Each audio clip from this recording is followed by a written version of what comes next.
Maravilha, pessoal. Começamos a apresentação. Eu agradeço a participação de todos. É uma grande alegria poder compartilhar esse momento com vocês para apresentar, né, fazer esse diálogo a respeito dessa agenda de trabalho nossa, Cuidar de Quem Cuida, uma agenda urgente pelas famílias do Brasil. Nós estamos numa jornada de diálogo, de lançamento e de articulação sobre este documento de propostas. Foi um pouco motivado pelo ano eleitoral, mas ele não está restrito ao ano eleitoral. É o primeiro passo de uma longa jornada de articulação de propostas e de entendimento da situação das famílias brasileiras e do que é necessário, do ponto de vista da sociedade e da política, trabalhar para nós conseguirmos criar um melhor ambiente para que cada família possa exercer a sua missão, se desenvolver e assim garantir melhores condições de vida para todas as pessoas aqui no nosso país, sobretudo para as que mais precisam de apoio, né? Crianças, pessoas idosas, pessoas com deficiência, enfim. No fim das contas, quando as famílias estão funcionando, toda a sociedade se beneficia disso. Nós já fizemos várias apresentações no âmbito político, estamos em diálogo aí com candidatos, não só a cargos executivos, né, candidatos a presidente, mas também vários candidatos ao legislativo, de modo que nós vemos que são sementes que estão sendo plantadas e cujos frutos vão ser colhidos ao longo dos próximos anos. Essa é a nossa expectativa. E também, ao mesmo tempo, ampliando aí o contato e o diálogo com a sociedade, certo? Então, essa é a nossa perspectiva de trabalho. O que é Family Talks? Acho que é importante deixar muito claro, né? Family Talks é uma organização da sociedade civil, uma ONG, cujo nome efetivo é a Associação de Desenvolvimento da Família, uma ONG fundada em 1978 por famílias brasileiras, com o intuito de promover capacitação para famílias exercerem a sua missão educativa. Desde então, esse trabalho se espalhou pelo país e, a partir de 2017, se viu a necessidade de consolidá-lo no âmbito público também, através do trabalho de incidência em organismos da sociedade civil, de governo, órgãos de Estado, opinião pública, que é esse trabalho de advocacy, feito por Family Talks. Então, a nossa atuação ela está baseada em 3 pilares, né? Política, pesquisa e comunicação. No fim das contas, o que nós queremos fazer com este trabalho? Nós queremos gerar um impacto na vida das famílias brasileiras, um impacto positivo, que se gere uma transformação na vida das famílias.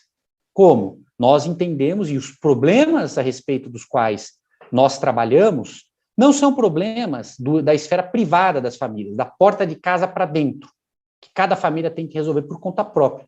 São problemas de ordem pública, que exigem mobilização da sociedade, do Estado, para serem enfrentados. Por isso é que todos esses nossos instrumentos de trabalho estão orientados à política. Nós fazemos política não numa perspectiva partidária, mas numa perspectiva da sociedade civil.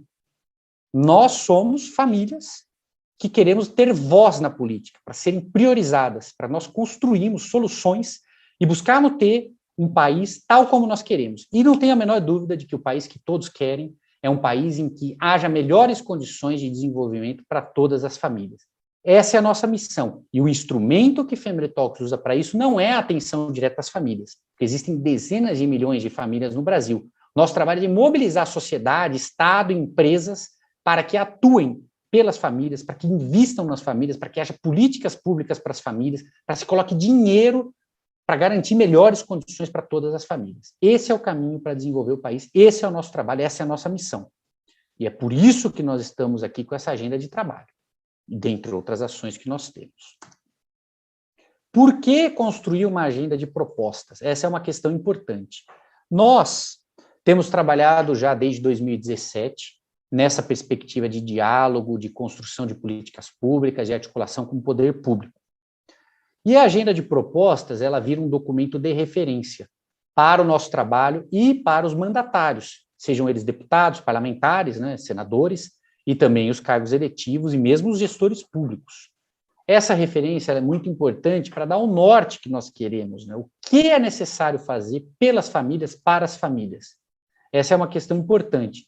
Às vezes existe um desejo político de fazer algo. Família é um tema relevante no nosso debate público, porém, é um debate bastante, às vezes faltam propostas, falta conhecimento, sobra boa vontade. Então, nós viemos preencher uma lacuna, que é o que deve ser feito pelas famílias e como fazer. Essa é a contribuição que nós damos ao debate público, bastante efetiva, certo? E a agenda de propostas, ela funciona, esse é o fato. Nós fizemos o primeiro lançamento da agenda no dia 30 de junho em São Paulo, depois no dia 5 de julho no Congresso Nacional, com grande participação de parlamentares, foi um bom evento.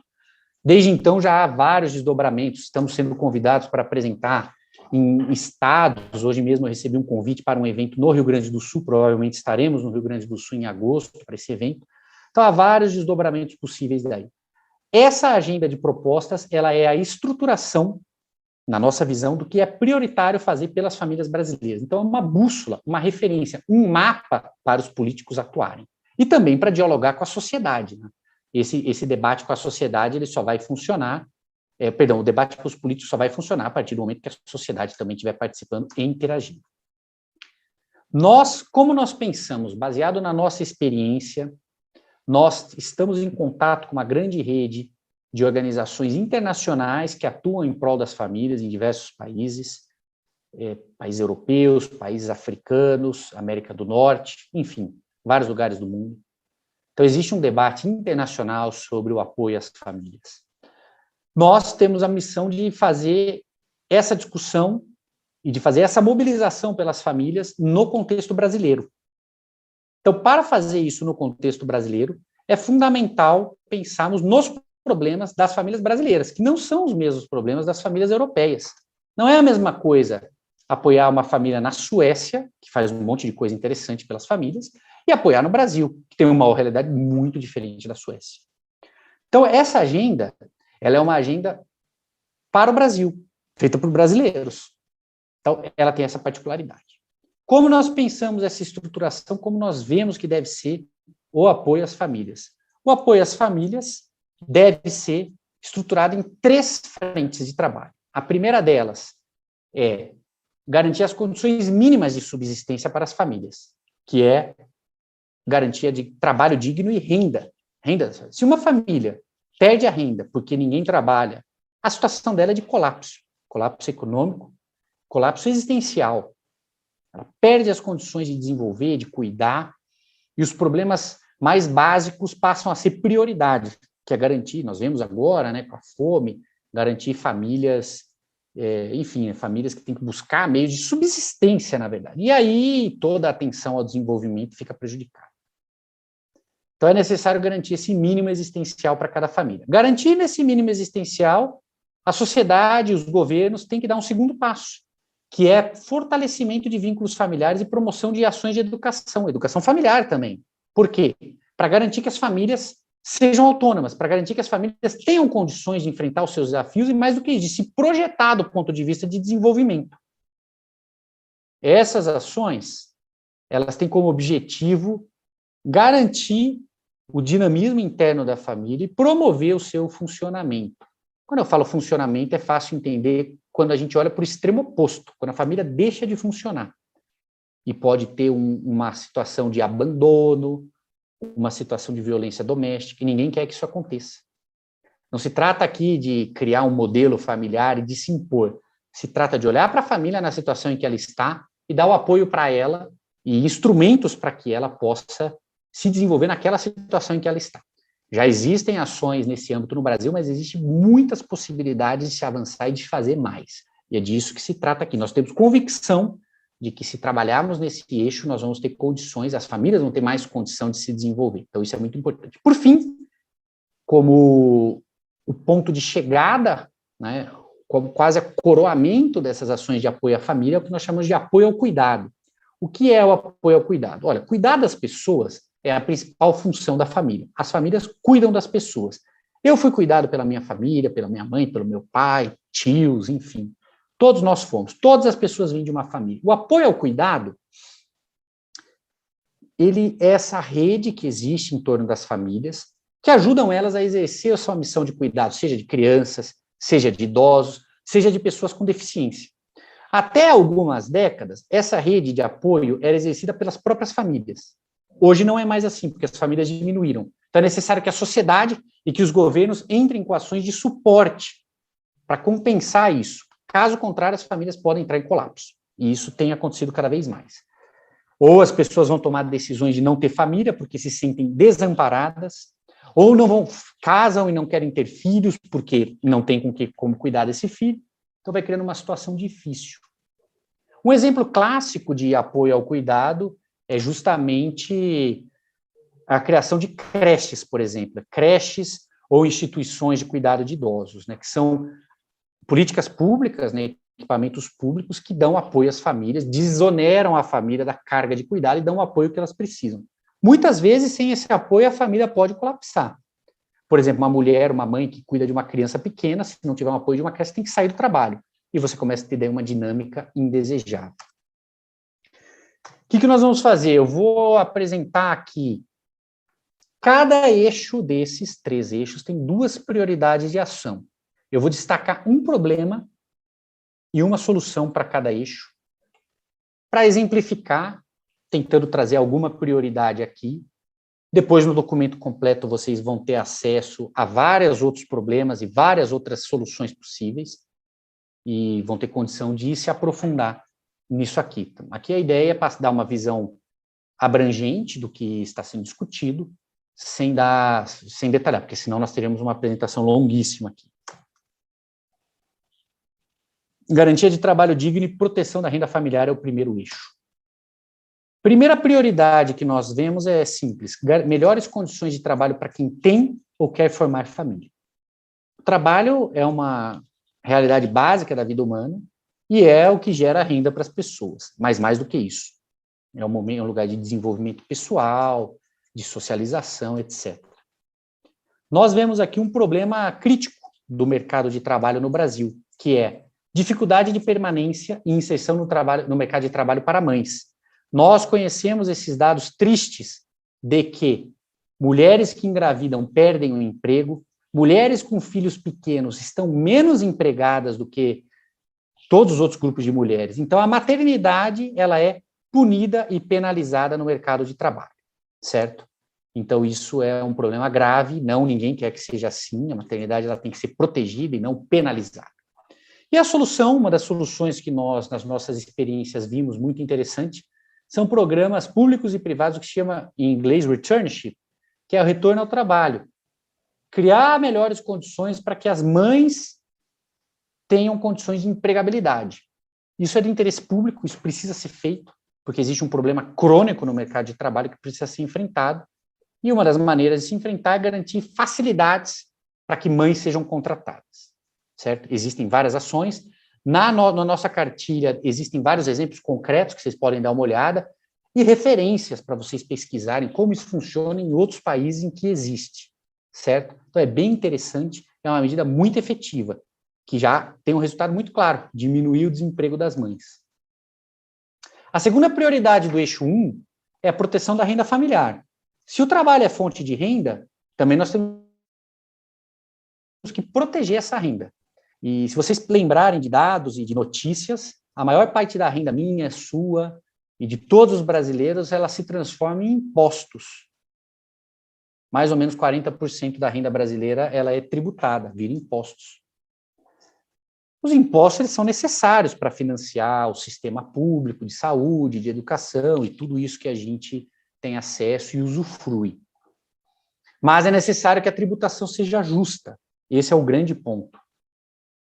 E o problema que existe, que nós identificamos aqui no Brasil, é que a tributação da renda familiar ela é inadequada, não é boa, ela é ruim.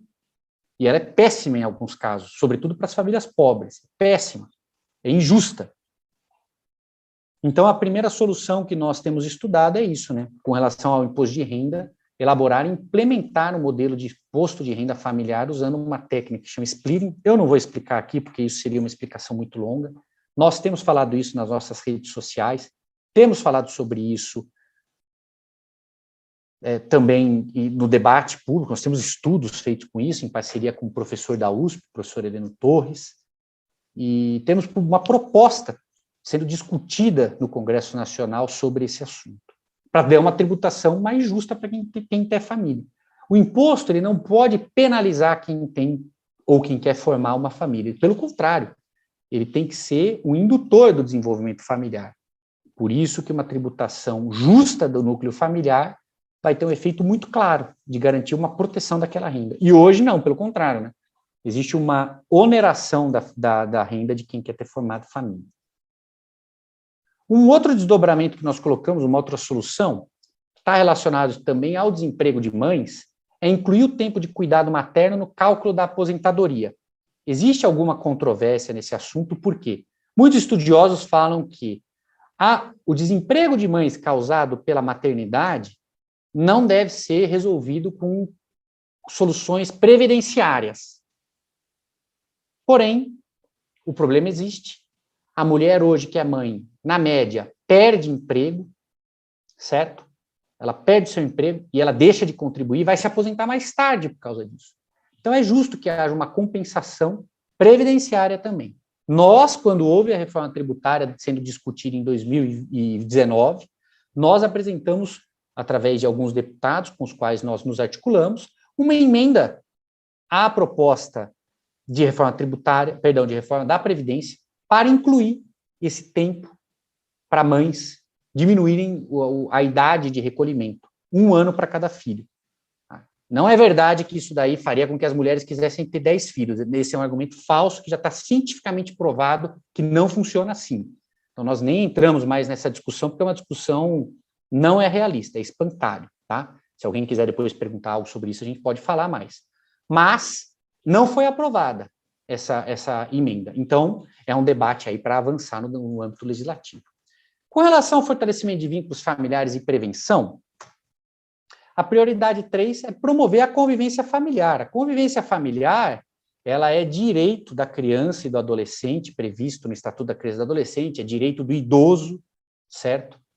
De trabalhar, no Estatuto do Idoso também está previsto, e é algo necessário. A convivência familiar é o âmbito de desenvolvimento das pessoas. Nenhuma criança se desenvolve sem família. É isso. Basicamente, esse é o ponto de partida dessa prioridade. Então, nós temos vários desdobramentos possíveis. Eu queria só destacar um problema aqui interessante, que às vezes é pouco falado, sobre a obesidade infantil. Hoje, a obesidade infantil é um problema de saúde pública no Brasil. Metade das crianças brasileiras estão obesas. Isso é um problema de saúde pública, reconhecido e discutido no âmbito dos especialistas.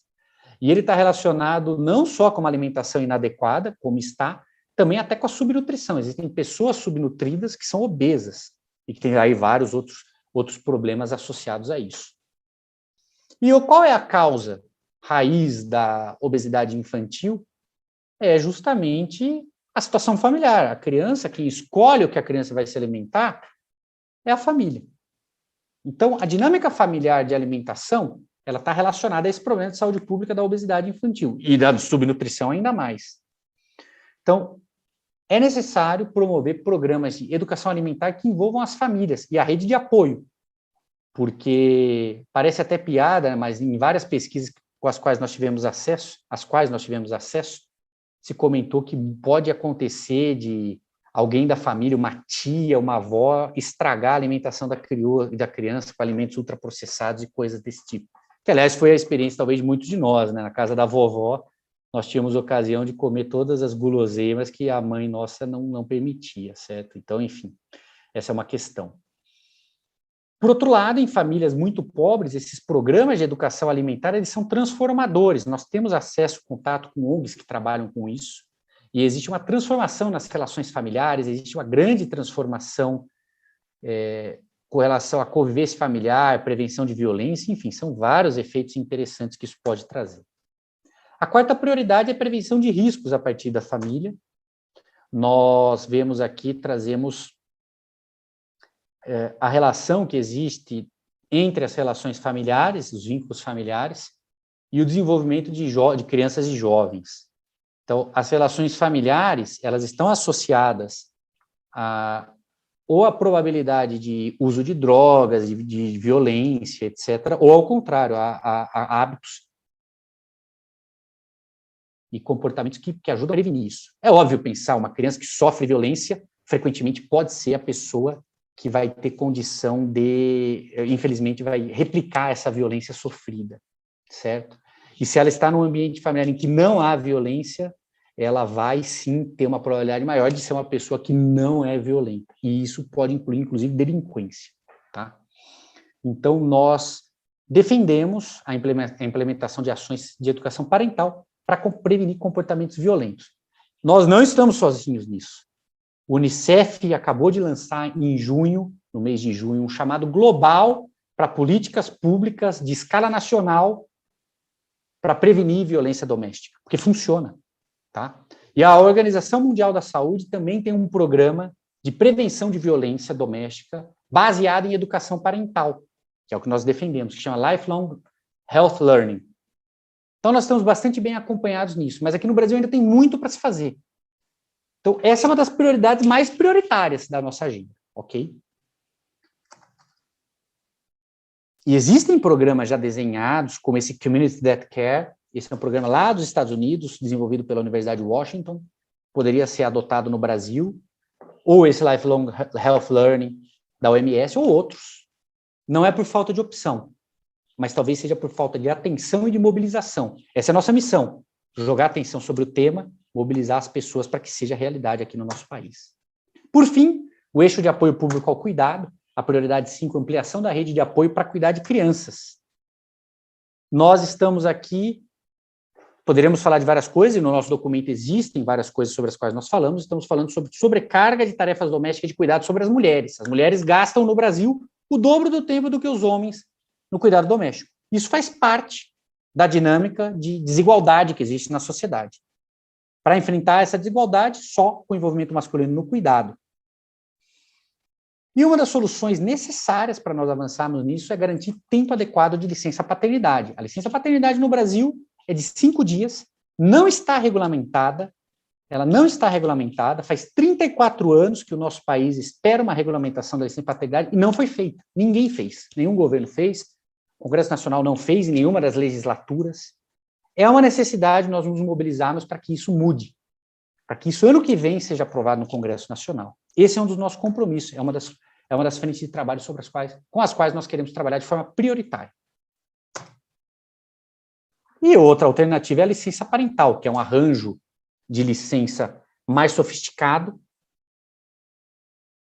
que envolve a divisão de tempo dentro do núcleo familiar como a família quiser, é uma coisa mais moderna, mas é um debate ainda menos maduro aqui no Brasil, que nós estamos liderando. Temos feito esse debate no âmbito do Congresso Nacional, de organizações da sociedade civil. Na própria semana passada mesmo, talvez vocês tenham acompanhado, semana passada, para ficar no registro do YouTube, no dia 12 de julho, nós participamos de uma audiência pública na Comissão da Mulher, da Câmara dos Deputados, a convite da Comissão da Mulher, fomos convidados, sempre é uma grande honra ser convidado para participar do debate de audiência pública, contribuir com o processo legislativo no Brasil, e nós tivemos uma grande alegria, né, de avançar esse debate da licença parental com várias organizações ali, Ministério Público do Trabalho, enfim. Mas, no Congresso Nacional, esse debate não está avançando. Depende de nós nos organizarmos para que avance. Por fim, a última prioridade da nossa agenda é a garantia de cuidado adequado aos idosos. Gente, o Brasil foi um país de jovens, não é mais. Não é mais. O Brasil, tal como os países europeus, tal como os países americanos, os Estados Unidos, Canadá, Japão, os países mais que costumam chamar desenvolvidos, enfim, né? São países que já envelheceram. A perspectiva da população brasileira hoje, nós temos em torno de 13%, 14% de idosos, vai sair o censo esse ano, nós vamos ter um número mais preciso. A projeção do IBGE é que em 2043 a população brasileira pare de crescer e comece a diminuir, porque a taxa de natalidade nossa também é baixa. E pode ser que nós cheguemos no fim do século com 40% de idosos no Brasil. Isso é um desafio gigantesco. Seja para cuidar dessas pessoas, seja para garantir o financiamento de todos os serviços públicos que são necessários para idosos, sobretudo previdência e saúde pública. De onde vai vir esse dinheiro? Não adianta, não tem improvisação possível aqui. Ou nós atuamos desde já, ou nós vamos ter uma bomba relógio. Então, a hora de trabalhar é agora. Eu trago só um problema aqui, que é a falta de investimento público na infraestrutura de apoio ao cuidado de idosos. Mais de 70% dos municípios brasileiros não tem nenhuma instituição de cuidado de idosos. Qual é o problema disso? Se a família começar a ter dificuldade para cuidar daquele idoso e não tem nenhum apoio para cuidar, e também não tem dinheiro para contratar um serviço privado, e o dado é que 82% das famílias brasileiras não tem dinheiro para contratar serviço privado de cuidado, a ampla maioria, 4 em cada 5 famílias. O que vai acontecer? Vai acontecer abandono de idoso, vai acontecer violência, vai acontecer qualquer coisa ruim que nós não queremos que aconteça. Então, nós precisamos garantir que as famílias tenham o apoio necessário para cuidar desses idosos e também precisamos garantir que haja uma infraestrutura de suporte para as famílias não abandonarem os idosos lá e que se virem, para que as famílias tenham condição de cuidar quando apertar a situação. E vai apertar para muita gente, porque com a expectativa de vida aumentando, cada vez mais vai haver uma população de idosos dependentes. O ciclo de vida é esse, nós nascemos extremamente dependentes, somos totalmente dependentes quando crianças, e no final da vida, muitos de nós também seremos dependentes de cuidados. Então, nós temos que garantir a forma mais barata de garantir cuidado adequado para todas as pessoas idosas com dignidade, respeitando o seu direito à convivência familiar, porque é direito do idoso, previsto em lei aqui no Brasil, é empoderar as famílias para que elas consigam cuidar. Mas esse empoderar não é um tapinha nas costas, cuide aí do idoso, é garantir infraestrutura, garantir serviços de apoio, garantir uma série de atenções que vão fazer com que aquela família tenha condições de cuidar das pessoas idosas, das quais ela é responsável. E, por fim, mais do que urgente, elaborar uma política nacional de cuidado. Isso existe no Japão, isso existe no Uruguai, um monte de país já desenvolveu isso daí, e o Brasil ainda está atrás, não é? Esse é um projeto que está lá engavetado no Congresso Nacional, eu não vejo a sociedade debatendo isso, não está nos jornais, não está na opinião pública, então a gente está muito longe de tornar isso uma realidade. Uma parte do nosso trabalho é sermos pioneiros e fazer com que isso seja realidade. Se vocês quiserem baixar a versão completa desse nosso estudo, ela está disponível ou aqui no QR Code, basta colocar, vai aparecer o link para vocês, ou nesse link aqui, né, familytalks.org/cuidado, talvez pode ser colocado aí no chat para o compartilhamento das pessoas, Amanda, se você quiser colocar. Eu agradeço bastante a participação de vocês aqui.